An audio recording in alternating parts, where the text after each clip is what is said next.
right, just let me know we're set. We're all set. Are we all set? I think so. I think that's what I said. Did you hit the button? The button is showing it is recording. I see. Is it red? No, it's black. Well, then you hit it wrong. It's red when I press it again. Oh, okay. And it turns off. Oh, let's record on that. Oh, yes. The one no one will hear. All right. All right, here we go. Synthaholics.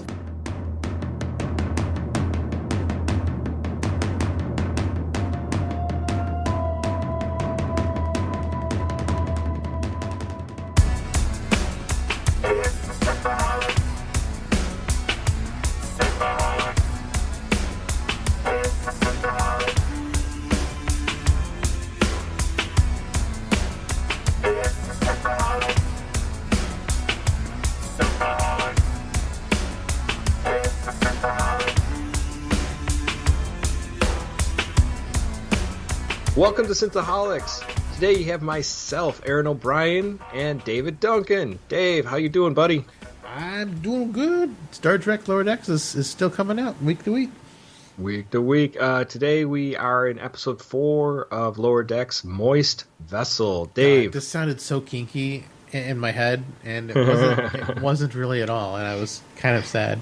Giggity. Giggity. Yeah, so it did sound very... Yeah, it sounded like something else. Sounded like something else was going to happen. Yes, but it didn't. And so we are here on season 1, episode 4, and this premiered August 27th, 2020. And Dave, we also got a little bit of information that season 3 of Discovery is going to be October 15th. Oh yeah, October 15th. So that's coming sooner than I thought. I mean, I was expecting them to hold that off, honestly, to like December, January, like season 1, and just like push that out as far as possible since COVID is slowing down like production on new things. So I figured they'd bank that as long as possible. Oh, but also they're airing season 1 on CBS regular television. Are they? Yeah, they just announced it, I think, yesterday. How are they going to do that? Because there are some pretty... No titties, so it doesn't matter. No, wasn't there the one she's... I mean... Season 1, there's Klingon breasts. Kinda... I mean, she's wearing a prosthetic over her boobs. They're not like, they're not even like real boobs. Okay. I mean, like they're just got ridges everywhere. I couldn't see a nipple. Did you see a nipple? I don't know. I thought it was, but I can't quite. It's been a while. It's such a quick flash of a scene. It's really hard to tell if there were nipples or not. I mean, she was definitely naked, but I mean, like, the Laurel did not have the nice supple boobs that B'Etor and her sister had. Mm-hmm. Lursa and B'Etor. They had some nice Your soft... favorite. Yeah, they had some beautiful boob window. I don't care about seeing Laurel's boob window, because we saw the full thing, and it was not pretty.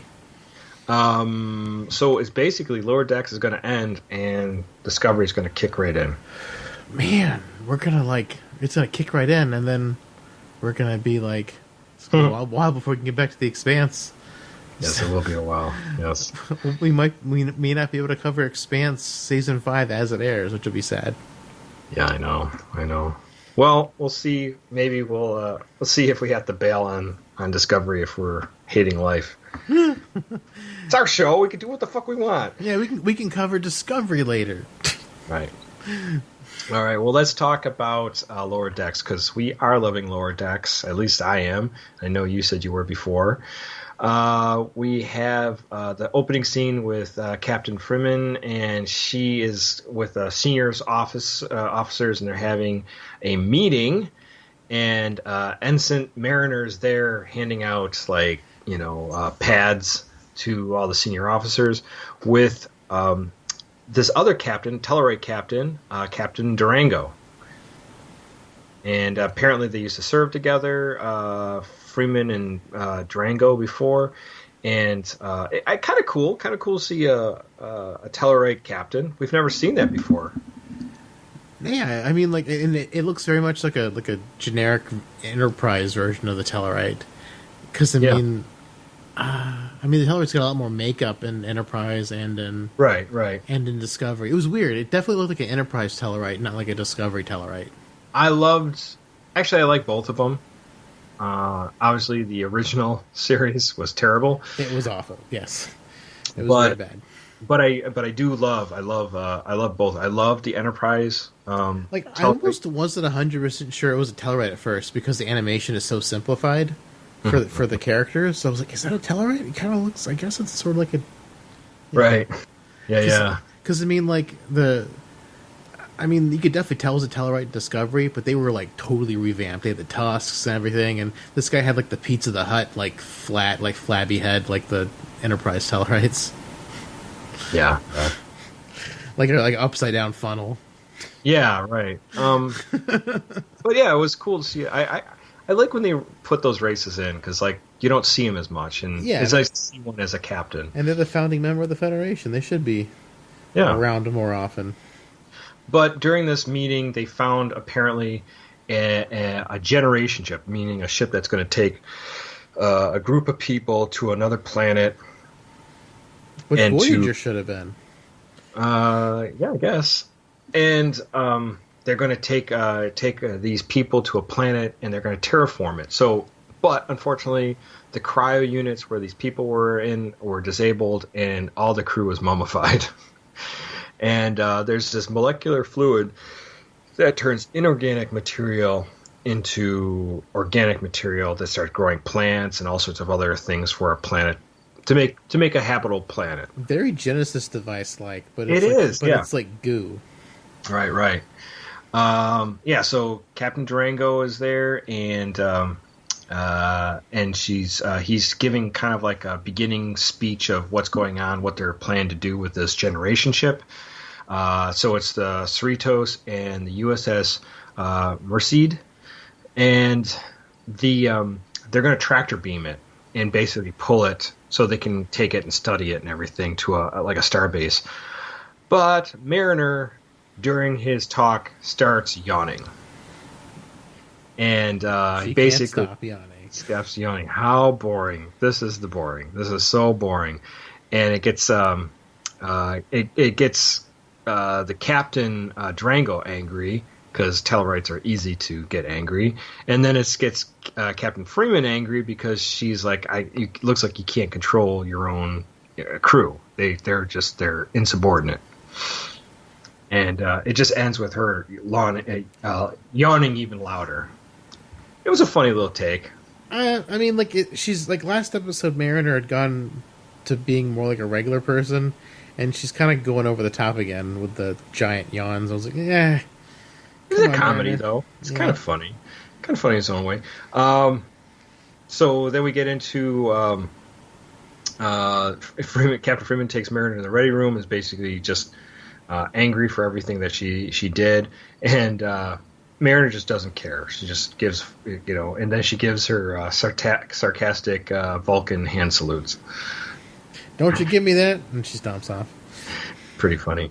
Then Commander Ransom comes in and gives her some sensor data the captain wanted, but then the captain says, I'm sorry, I'm just thinking about Mariner and how she makes me look bad in front of everybody.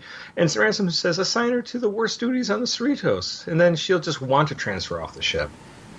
And Captain Freeman's like, yeah, I'll put that. And sort of like incepted her into thinking that. It's like, that's why you're the captain. Yes. So that's how it goes. So in the ensign's crew quarters, they're all hanging out and they're getting their assignment duties, and they're all talking about what they got, and that's where Mariner finds out that she gets all these terrible duties. She gets the duty of lubing the turbolift, removing waste from the holodeck, scraping carbon from the carbon filters. It's like literally like human like cum. Yeah, I know. Even like I guess they was the say one. it. They say it later on. Yeah. Well, yeah, like, because it's bleeped out, and she's like, "They used the holodeck for that, exclusively that." Right. I mean, like it's true because I mean, in Quark's bar, like literally the holodecks are just for like having sex. I still have problems with that. It's a funny joke, but it never made sense to me. But anyways. What never made sense to you? Well, because it's a holodeck, and so let's say you expel organic material, right? Wouldn't it just beam it up and use it into a matter transference and just break it down into its molecule? It's like waste. Like if you poot somewhere, it's going to just take that and just turn that into something else. I mean, I guess, except for, in the holodeck, they just, like, put it into waste. Well, maybe they capture it. Maybe they just beam it into the pods, and then she takes it to the... But why wouldn't it beam it anyways? I mean, it's all it's matter. So you're creating matter. So it's like, let's say you're in like...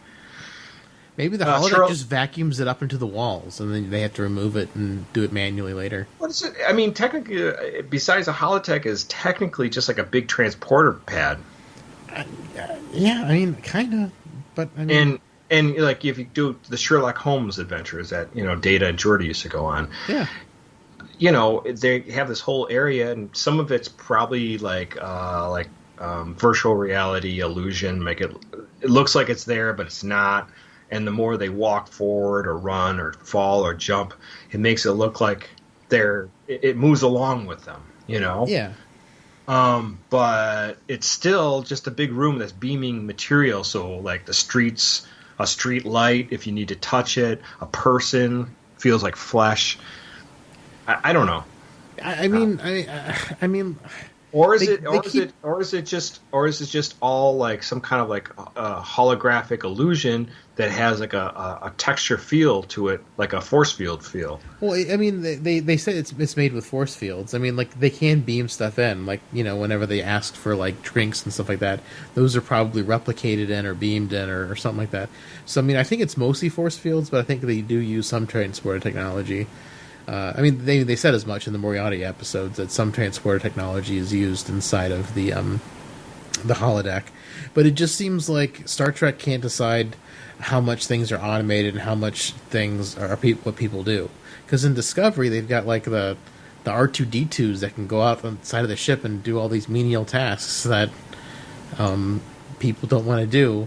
And if they had that in Discovery, why don't they have that in the 24th century, where if you're just cleaning out the cum of the holodecks and moving it to the matter reformation deck or whatever. Maybe you're right. Maybe that's exactly what it. Maybe you spooge on the floor and it just gets collected and then they use it for something else later on. Well, you spooge in the holodeck, it inevitably goes to the floor once all the sheets or whatever like on holodeck. The room just sucks everything. It probably uses a force field to push it into the wall. And then it just collects in these containers, and then they manually bring the containers down to the biomatter reclamation unit for the replicators. I like that we've gotten this far into detail. We've gone so far into what happens after you jizz in the holodeck. I mean, that's what we're here for at Synthaholics. I don't think we've gone that deep before. Although I did think it was weird that they said the lower decks people get different rations for their food things, which makes no sense because the random strangers, whenever they got the guy who wanted a guitar, he could replicate anything he wanted, and they told him he could replicate anything he wanted. So why did they downgrade people in the future? It's funny because mariners tell us this is later on because during when they're getting all their assignments. Mariner makes fun of Boimler because he says that he had like what was it? What was his job? It was doing something. Oh shit! The conference room. Yeah. And he says they get better food. He says their food's the same. It's like there's totally different food. They have better recipes, better. So it doesn't make any sense that it should just be in the ship computer. Or would they lock that to certain crew members? And again, this is with the problem with CBS All Access stuff. They're showing instead of an egalitarian society, they're showing a tiered society. I mean, rank is tiered, but rank is also showing how far you've come in your knowledge and your experience and how much you're willing to do for Starfleet. Mm-hmm.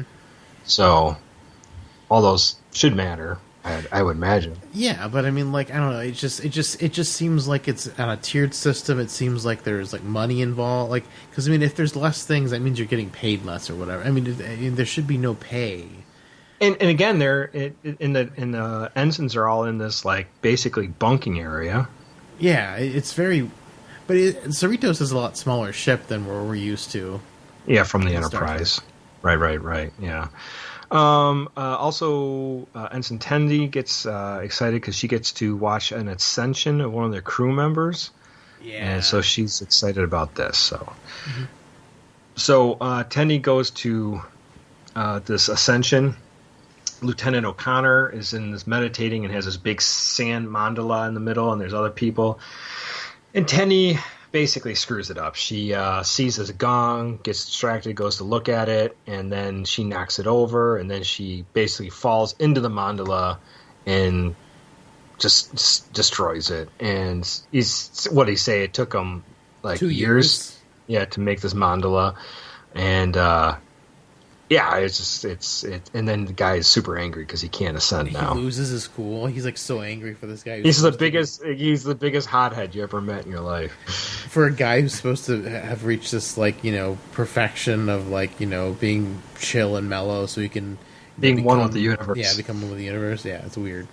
Then Boimler and Mariner are going into the hall, and Mariner is pretty pissed off that she's got all these shitty jobs, and Boimler is like, well, I'm going to the conference room, and gives the sarcastic Vulcan salute, and Mariner's like, it's not cool when you do it.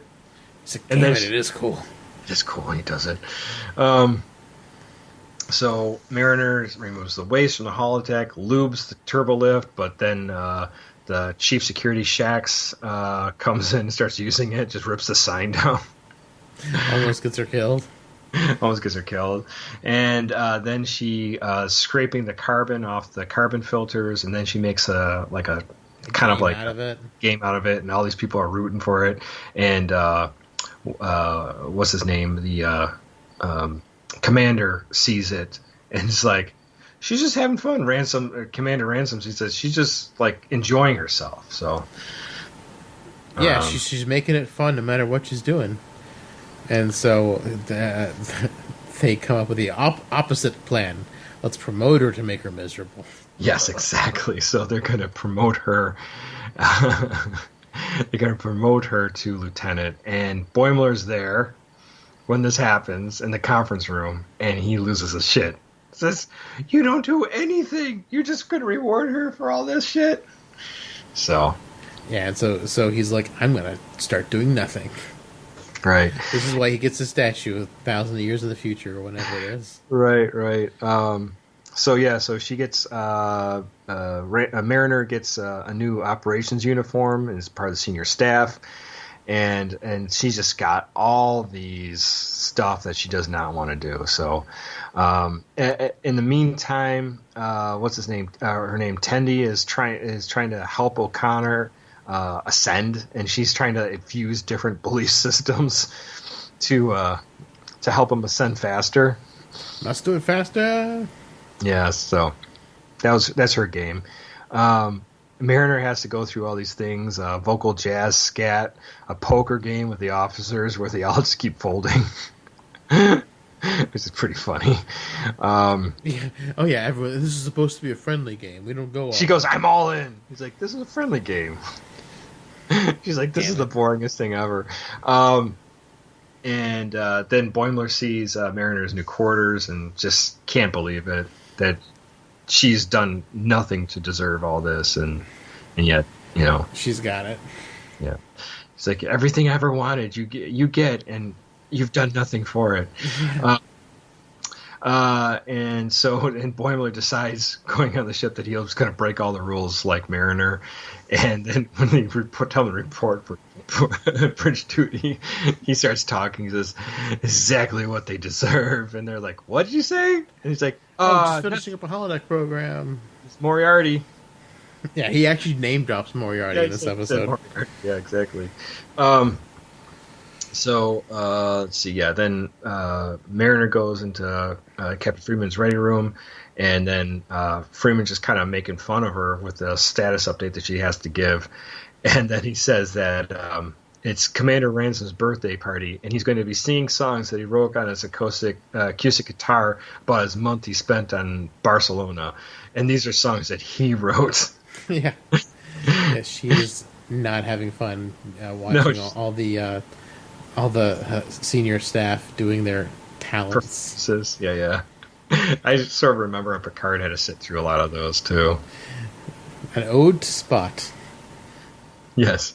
During this whole time, Cerritos and Captain Durango's ship, the Merseb, is towing the generation ship, and for some reason, Durango thinks that he should be in the position to pull it better or something, and he decides to get close to the ship. Yeah, this didn't make any sense at all. This is basically a Tellarite being kind of, shitty, which we know they can kind of get in your face and be too aggressive once in a while. Tellarites being shitty like a Tellarite being shitty does. So one of the ships, generation ship's hull pulls off. So, and Cerritos... It spills the matter onto the Tellarite ship, and it's converting it. What's it called? Terraforming gel or whatever. Terraforming gel gets tractor onto the Captain Durango ship, the Merseb, and it starts basically terraforming the Merseb. And there's a hull breach. And then, unfortunately, it happens to the Cerritos right after. Captain Ransom's trying to tell Captain Freeman what happens, and that's when Boimler just spills hot coffee in his crotch. It's like, what are you doing? Are you out of your mind? It's pretty funny. So they're trying to evacuate everything, putting force fields up, and this terraforming stuff, basically rocks, water, plant life, and even coral life is coming all through, growing through the whole ship. And at some point in engineering, coral reefs are forming around the warp core, water's filling up, and Tendy's like, what did she say? She said, like, damn you, beautiful coral, you're going to kill us all, or something like that. I can't remember. And some of it's explosive coral or something? There was explosive corals, too, but she was, like, saying how beautiful it looked, but then it's going to kill them. But during this time, her, Tendy and O'Connor are together, and she basically confesses that she just wants people to like her, and if someone doesn't like her, it makes her go crazy, and she wants people to like her so much. Why doesn't her pheromones make people like her? He's a dude. Like, I don't... I'm pretty sure they have some kind of suppressant that they must do. Like the Vulcans have that odor suppressant for them. I mean, I guess. But it's just they haven't mentioned it yet, so I don't know what's. They haven't. I would love to hear them get into that a little bit. I keep waiting for them to have like a heavy Orion themed episode with Tendi. This is the most Tendi heavy episode we've had so far. It has been, but it hasn't gotten into Indy Orion lore at all. No, it hasn't. No, yeah. And then O'Connor confesses to Tendi that his ascension was never going to happen, that he's been faking just to stand on the crew. He said, you know how hard it is just to stand out in Starfleet, and this is a way for me to do it. And I deliberately invited you to this because I knew you'd screw it up. And then they were like, we're both jerks. So we'll be best friend jerks together, and then like they're gonna die, and she gets... They're gonna die together, right? During this time too, while Captain Freeman and Mariner are in the ready room, they get the terraforming starts filling the ready room with like rocks. So they start chiseling their way through it with other rocks, and they get down to like one of the turbo lifts and start going down, and they just start arguing, and now we get like more of a mother-daughter. Like, she's always saying, you're going too fast, you're doing this, you should use a sharper rock. And we kind of see Mariner doesn't like that she's always trying to, being overprotective of her. Yeah. So don't treat me like a baby. And Freeman is like, stop acting mature, and I won't. And so anyways, and they get to engineering. Back in engineering, the water level is really high, and Tenny uses one of those explosive corals to blow out the water out of the engineering. So they get sucked out into another deck, and one of the rocks fall on O'Connor, and he's crushed by the weight. He's like, I'm gonna die, But he pushes Tendy out of the way. Yeah, but Tendi won't leave him. So, uh, Mariner and Freeman gets to let's see, they get to the main deflector dish or someplace like that, and they have to they have this plan to get rid of this the terraforming effect, and they release this gas, and it kind of turns it all into goo. Yeah, A moist vessel. It just that's the very, very moist vessel. But it's really weird that's how it did it, because man, they wanted to make a whole planet like this. So like, what if someone just released gas on their planet? Their whole planet would fall apart. That would be kind of like that would suck. A giant problem. But we realized that it wasn't going to work with the Genesis effect either, because David Marcus uses protomatter. Damn protomatter. So then back with Tendi and O'Connor. That boulder that was on top of him vanishes or turns to goo. Melts, yeah. And somehow he's okay. His bones are fine. And they start kissing. And this, when he starts going through his ascension all of a sudden, because his act of sacrifice is what aligned his spirituality. And it begins, and O'Connor feels like a burning sensation in his body. And he starts seeing like he's turning into pure energy, but it hurts and it's taking a long time. And then he's like, I see everything. He screams in pain. He says he sees Abraham Lincoln. He sees the entire universe in balance with a back of a giant smiling koala. And there's a picture of a giant koala smiling at him as he ascends into the secrets of life. And then he disappears. This was the most Rick and Mortyest thing the show has done. It's pretty funny. It's pretty funny for sure. So later on, Ransom reports to the captain saying the terraforming has been completely neutralized, and but damage on the Mercy is really bad, so ship can't be saved. So they beam everyone over to the generation ship because the captain would love to hang out with some mummies. Yeah, exactly. So they take the generation back to the Federation outpost, and this is Mariner is there getting a medal from this admiral. And then she starts making fun of the way the admiral says sensors. Sensors. It's like, nobody says sensors. And he gets, obviously feels that, he feels he's making fun of it. He's never been so, disrespected. And she gets demoted. So she loses her lieutenant's pip. No. And she's back. She's back with the rest of the lower decks again, so back where she started. Like, why is she in Starfleet at all if she doesn't want to do anything but be an ensign? Yeah. So this is so we're back where she was. Dave, what'd you think of this episode?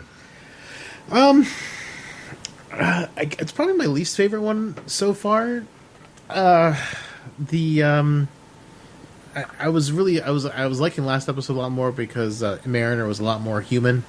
Normal. She went over the top a couple of times in this episode, which her being over the top's not particularly my favorite. And then the ascension thing I thought was really weird. Like, if a regular human can ascend, and this has been alluded to in Star Trek ever since TOS, like the disembodied voices making Kirk in the Gorn fight and stuff like that. Like, and they said, a couple thousand years, you guys will be like as evolved as us. And, they mention, being disembodied like the Q or the Prophets or whatever. They're name-dropping all this stuff that, doesn't have, a corporeal body. Mm-hmm. And, Q told Picard, you guys will evolve, one day. But it's just how could just one person just a couple of years after this point with Q... it didn't say he was a Q. No, but he definitely ascended into this alternate state being, I don't know. It bothered me from a canon point of view. If anyone can do this, why are there humans left at all? It was a strange thing that just anyone could do this, seemingly. Especially this guy who's a giant asshole hothead, I know, right? Who wasn't very evolved at all. And then the giant koala thing being this elder god thing was also kind of strange. And like I don't know, I was expecting something more abstract, I guess, but a koala just seemed too basic. I don't know. That part kind of bothered me, and it was a little too over the top. And it felt very much like a Rick and Morty more than anything else in the show did. And that was one thing that worried me about Rick and Morty people working on it. That would get too weird, too obscure, too weird. Yeah. And this is where the episode started to kind of do that. So I hope it gets toned back down a little bit. I mean, like if this was just its own thing and like outside of canon, but just like Star Trek, I think I'd enjoy it more. But since this is canon, this is like raising some serious questions for me personally. What about you? What'd you think?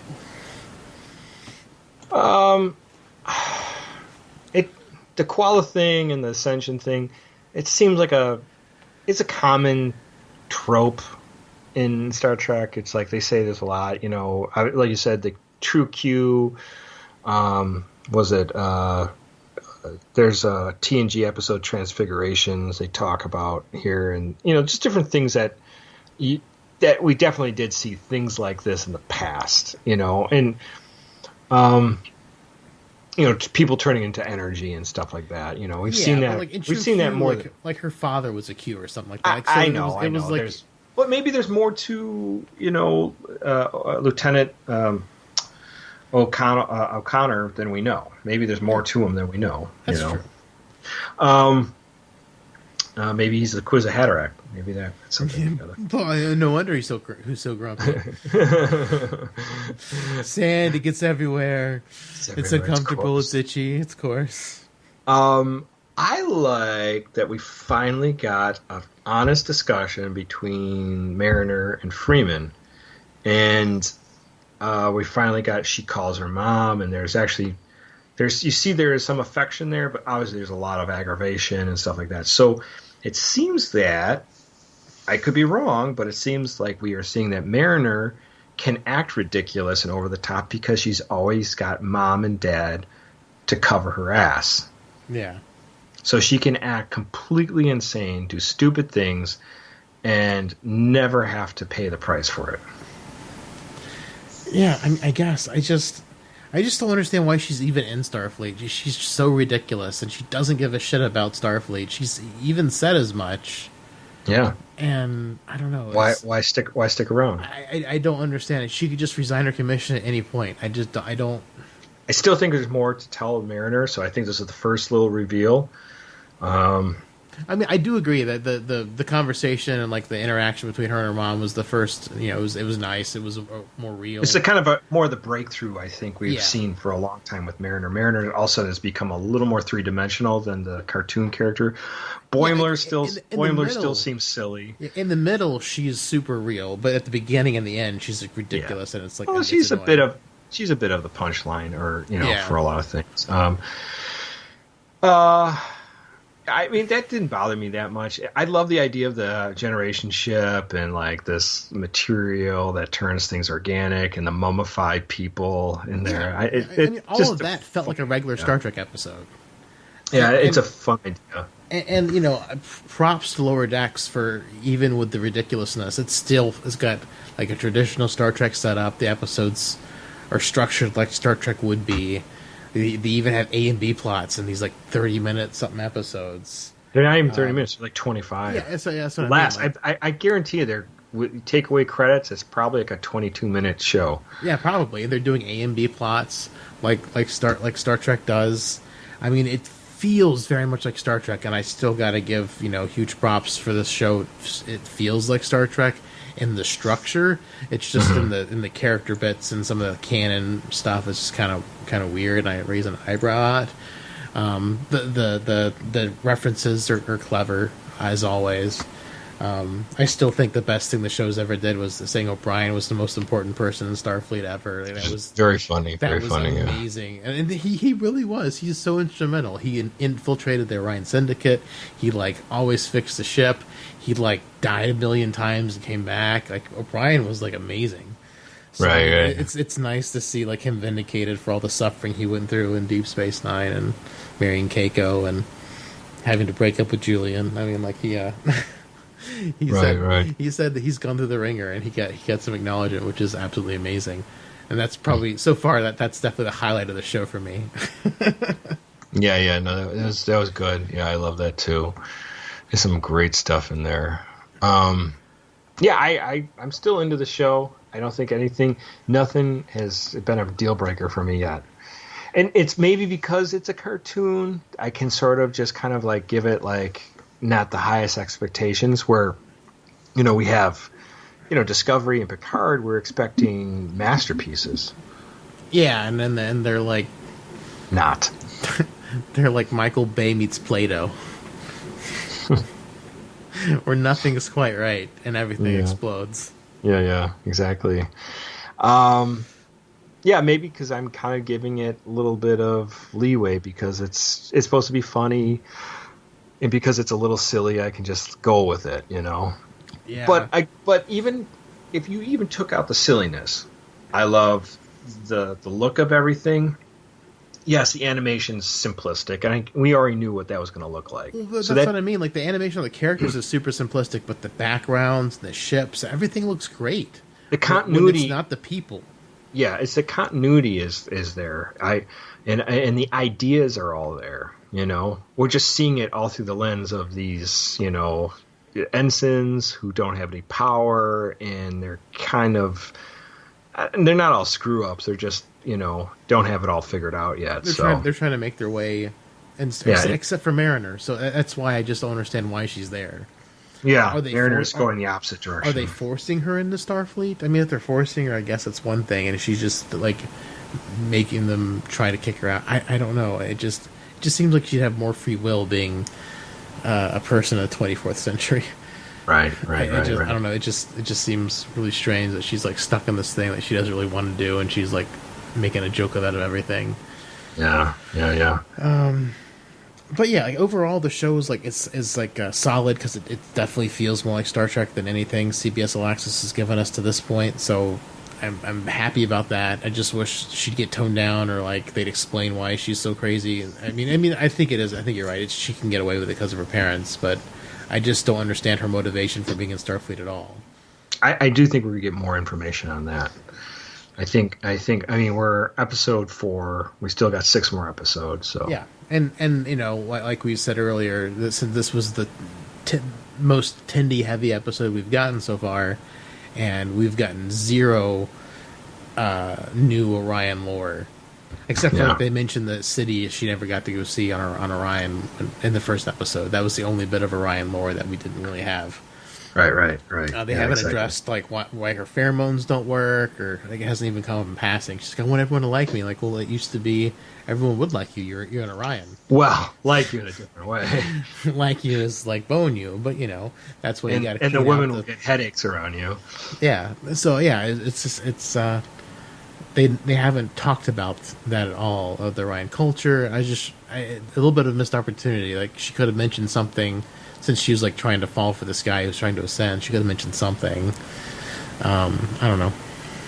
Yeah, a little bit of missed opportunity because I mean, like we're probably not going to have. We'll probably only have like maybe one more Tendi focused episode this season. Yeah, I think we'd get more. Because I mean, we had like was it the second episode? I think that was super heavy on Mayweather. What's his name? Not Mayweather. Cyborg guy. Rutherford. Yeah, Rutherford. Like. He was super big in episode 2, and kind of in episode 1, and then we haven't really seen him much the last 2 episodes. Right. Tindy's always been in the episodes, but her part's always been super small. This is her biggest part, so I don't imagine like we'll get maybe one more big Tindy episode this season, maybe 2, and that's probably it because they're mostly focusing on Mariner and Boimler. Yeah. Right. Boimler. Right. Yeah. Well, so it's interesting. I mean, I'm looking forward to seeing what they do. Like, I don't know. I almost kind of wish the episodes were longer so we can get like more lore, more information. I honestly think I think if they went any longer, they would drag. And I also think we would get like stupid shit in there that doesn't need to be. This is like really lean. It's like if you took a TNG episode and just cut down all the fat. Yeah. Yeah, I mean, it might drag if it was longer, but I just there's questions, and I want to I'm hoping they'll address them. I doubt they'll get into all of that, but they might get into a few of them. Yeah. Well, hell, in Picard, we had so many questions, and they just ignored them all. Obviously, they're not listening to us. For 10 full-length episodes. They just brought up a whole bunch of questions like, nah, we're not going to talk about this. We won't talk about that. No, it's not important. Well, guys, let us know what you think about Lower Decks. I know I've been hearing a lot of positive from a lot of people, but a couple people aren't crazy about it. I mean, some people are calling this like the final nail in the coffin for like how terrible Star Trek is, and people are like citing Doomcock and everything. I've been ignoring Doomcock. Like I started to listen to his first episode review on the first episode of Lower Decks, and he just is like he doesn't like anything. Yeah, I don't really. I kind of watch things on my own, judge them on their merits for myself. This is something I enjoyed. Yeah, I mean, I don't listen to Doomcock for his opinion. I usually listen to Doomcock videos just to see what crazy, because he's like the aggregate for every single rumor there possibly could be. Him and Midnight's Edge. So I listen to him and Midnight's Edge mostly just for like, what's the rumors cycling around? Yeah. Because, I mean, I understand. I really do understand that some people don't like this iteration of Star Trek because, you know, it's a silly cartoon. It's not even a realistic looking cartoon. So it's all like very, you know, Rick and Morty-ish. It looks like Rick and Morty's from Rick the and Morty-ish perspective. Yeah. Kind of characters. Except the backgrounds and ships look amazing. Yeah, they look great. And, you know, none of that bothers me because you're getting a decent story. It's based in the Star Trek universe. None of that is deal breaker for me. And you know me, I like the 70s animated series because it's so silly. Yeah. And I enjoy it. But we did, no matter what some people say, we did establish that pretty much the anime series from the 70s is canon because they keep pulling from it. And they keep pulling from it in these new shows, which people also say aren't canon because they hate it so much. Well, of course, whatever. I mean, they hate Picard, they hate Discovery, they hate the Lower Decks. But as Guy Davis, our buddy Guy Davis from Rocky Mountain Geek Takes will say, it is canon because the people who are in charge of the Star Trek, you know, moniker is saying this is lore. So yeah, I mean, I get that. I mean, it is canon. I mean, it contradicts itself a lot. So what is true and what isn't? Yeah, that's more my issue. I mean, like I understand it's canon. It's made. You know, it's fine. I just wish they would like make it consistent. Right. Or at least try to, because in Discovery and Picard, they really did not try at all. Well, and yeah, that's the thing. It's like we came in Discovery with high hopes, and we were let down for season 1, but we were willing to still give it a little hope. And season 2, there were things we liked. It started strong, and then just went down the same. It went down the same kind of shithole. Picard, it just besides a character we love and we love to see is Patrick Stewart's acting. We just were not excited how the story went. I mean, like this, it could have been exciting if they would have built up this like these giant robots from that are eons old or coming to liberate their Shogun warriors, gigantic robots coming to invade Earth. And like if this was going to be a fight for survival, that would be amazing. Like just like fighting against, you know. But it was such a small part of the story, and then it was like brushed off the shoulder like Luke Skywalker in episode 8. It's just like, oh, I'm just going to brush my shoulder like it was nothing. This is a life-ending thing, and you're just like ignoring it. I don't understand. And they're supposed to be advanced. How come they couldn't come through the little hole? They were just kind of looking at it like, why can't they open their own door? Like, there's look back at our Picard's Picard look back for that. There's a lot of problems, and I agree with you. And this is the first series that's come along that I've been enjoying, and maybe because it's a comedy and it's a cartoon, it's disarming, and I'm not really that worried about it. But even so, it feels like Star Trek. It's got like it's got the feel. The intro looks like Star Trek. It sounds like Star Trek. The ships look like Star Trek. It feels like what we're used to. Which is good. If they made a series of a different crew in this feel, like the uniforms, the computers, and the backgrounds and sets and everything, and they can make it decent enough, I might be well more behind a lot of this because I'd like to see a Starfleet crew. I'd like to see where Starfleet's going at this point. You know? Yeah, and the thing is, I mean, like, I don't mind them. Like, people, get up people who love the new stuff are like, well, you can't keep everything the same as it used to be. And I'm like, you can make stuff dark and gritty. You can do stuff with Star Trek you've never done before. We were encouraging it. And make it feel different, but just don't make it around a Federation ship. Make it around some rogue Maquis ship, or make it around they technically did that with Picard. I mean, Picard wasn't in a Maquis ship, but it was with a bunch of, like... I mean, they did kind of do that with Picard, but the story just wasn't there. Like, they just, like... It was just 10 episodes of side quest with, like, no focus. A lot of missed opportunities, I think. Oh, so many missed opportunities. The show, like... The first episode pitched a premise that could be multiple seasons worth of television, which they completely ignored. Mm-hmm. Or their explanations for them were super weak and just like super like let's get over with fast, and so they were just weak because of that. But I mean, but the thing is, even with Picard, I mean, we had like the sheer fucking hubris lady. Like, why would a freaking admiral be talking like that? I mean, it just kind of was like a little bit off-putting that Starfleet was supposed to be better, and like Kirk even said, "Oh, people swore every other sentence, otherwise they wouldn't listen to you." Like that swearing had gone away, and it wasn't just a get around the censors thing that Michael Chabon said in the freaking article he did or interview he was in. It was just ridiculous. I mean, just like you don't even know anything about Star Trek if that's what you think. It was just to get around the censors. So you're an idiot, Chabon. Stop writing Star Trek. Go away. Well, don't worry. He's done with it. So well, that's good. But I mean, I know, but still, it's just the shit that came out of his mouth. I'm just like, you don't know a damn thing, sir. Yeah. It just makes me so mad and frustrated. But I mean, like, if they would have done, like, if the story was there, it could have been fine. Like, I don't mind them doing a rogue thing. Just Starfleet being so shitty is what was annoying, and there was no good payoff for it being shitty. It was just shitty to be shitty. It didn't make a lot of sense. I know the one Romulan person ruined the entire Starfleet for 2 decades. Commodore O. Oh yeah. Oh, she ruined Starfleet for. And no one ever figured it out. On her own. No one ever figured it out. I never heard Commodore O swear. I think Commodore O should have been swearing a whole lot more, so that could have been, like, the thing. Since she was the corrupting force in Starfleet. Yeah, I know, right? Right? If she's the corrupting force, why isn't she dropping all the F-bombs? You need to swear more. I want to see a Vulcan drop some F-bombs. Yeah, I guess she's a Romulan, technically, but, whatever. Right. Something. I mean, but if you can do different Star Trek. It doesn't have to be prim proper Federation.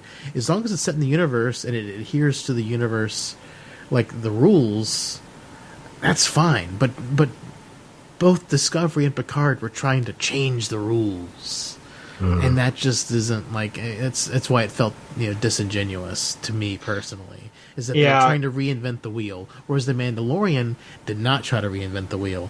They went hard on the lore that you knew, and they didn't try to change anything. And they didn't try to, like, teach you about anything. They just kind of like, this is the world we're in. You'll get the cues. You'll know what we're talking about. Yeah, and they don't...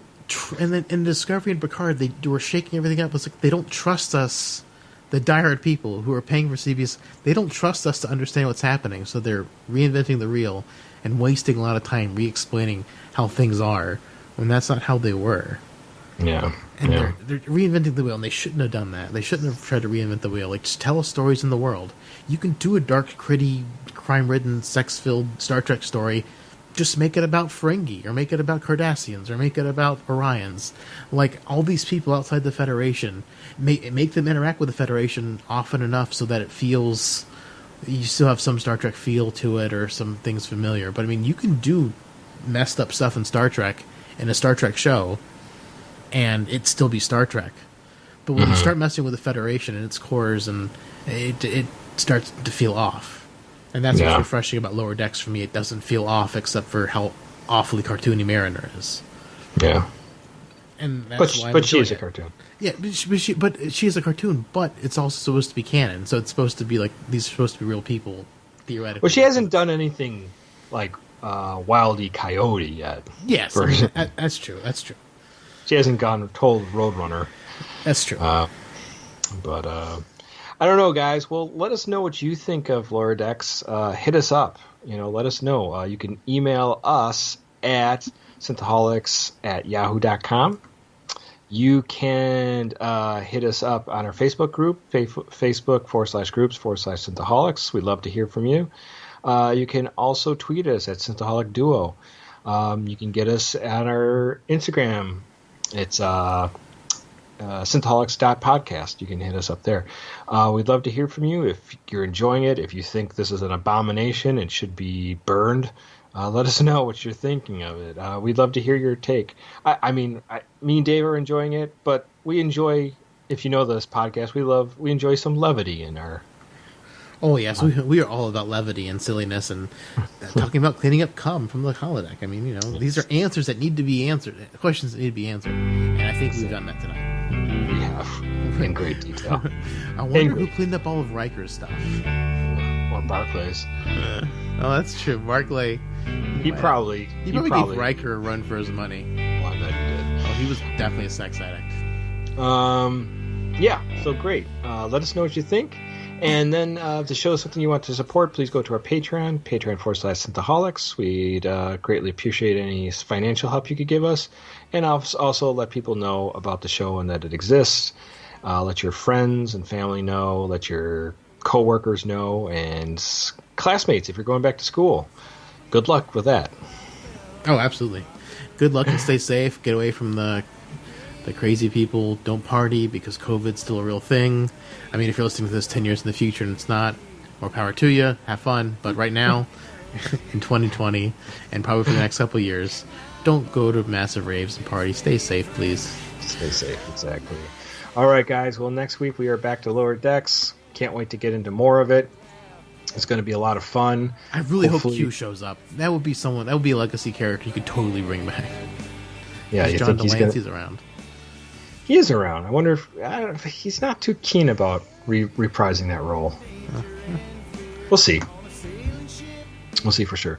Well, guys, definitely check us out next week, and we'll be talking about more Lower Decks. Until then, live long and prosper, one and all.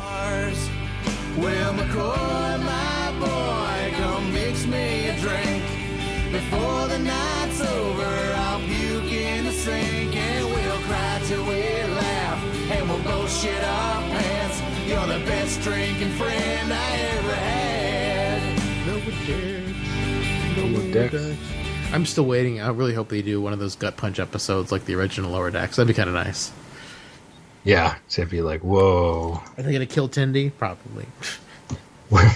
Kill Tendi? No, don't kill Tendi. Don't kill Tendi. No, I don't. I don't want them to. But I'm like, I mean, they got to. If they do a Lower Decks type episode, they have to introduce someone who will be a recurring character and kill them. I guess because the episodes are they so kind of short. killed O'Connor. Did they? Well, he ascended. Didn't technically die. He just. Oh no, but it wasn't a tearjerker. It was like overly goofy. No, nobody cared. Nobody cared. It burns. It's like what? It burns. It burns his house. And then he saw the koala.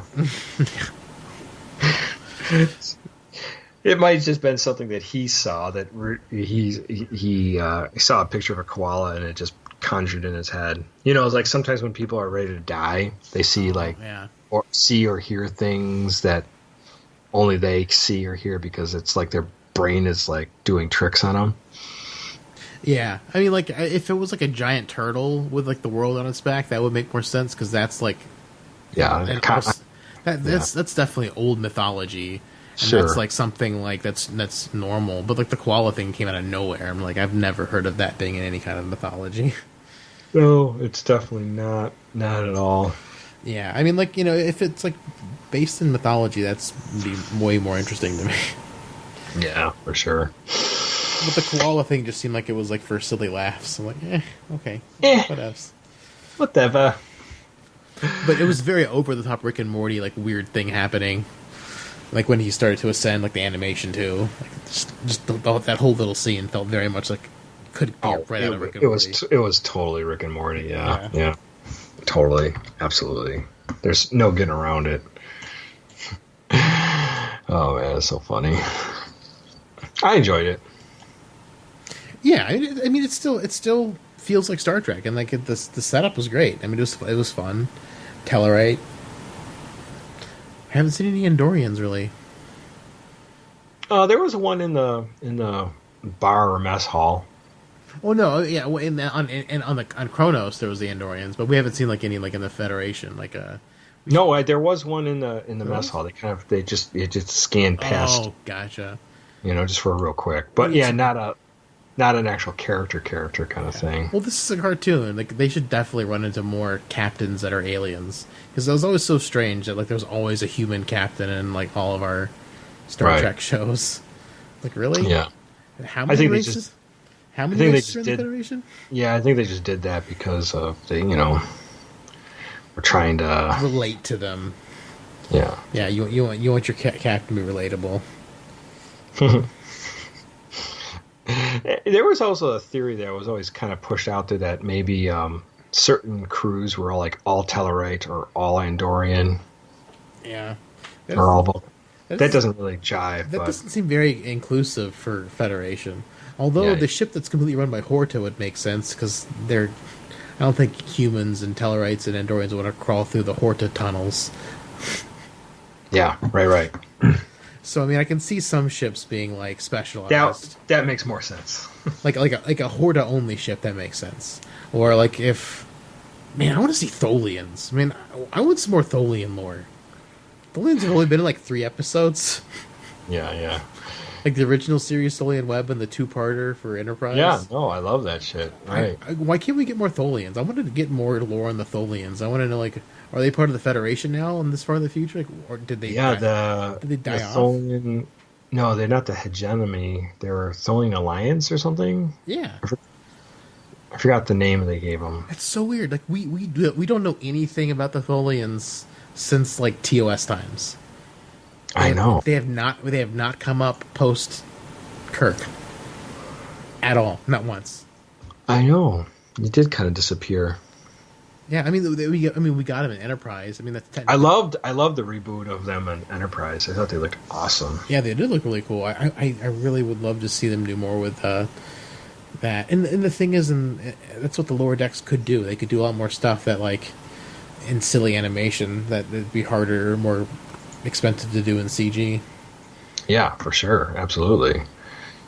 Yeah, it's great stuff.